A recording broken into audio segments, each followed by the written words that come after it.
கொட்டுக்காளியில் தான். அந்த கிளைமேக்ஸில் அது உள்ளே போகிறான். அப்படி போகும்போது அந்த அந்த பெண்ணை வந்து அவங்க வந்து அது அந்த அந்த மந்திரம்லாம் பண்ணும்போது அந்த சேவலுடைய காலத்தை அறுத்து அப்படி தூக்கி போகிறாங்க. சூரிய அதை பார்க்குறான். அங்கே கட் ஆகுதில்ல, அந்த சர்ஜனுடைய நைஃபை நான் இங்கே தான் பார்த்தேன். ஸோ வினோத் வந்து ஒரு சர்ஜன். இந்த இடத்துல ஒரு சமூகத்தின் அவலத்தை அவன் வந்து ஒரு சர்ஜன் மாதிரி அதை காட்டுறான்.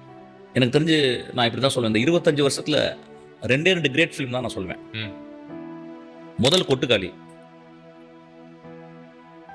செகண்ட் வந்து கடைசி விவசாயி. இந்த 25 வருஷத்தில் இந்த 3 டிகேட்ல இது நிறைய பேர் கோவம் வரும். என்னுடைய படங்களே அதில் வராது.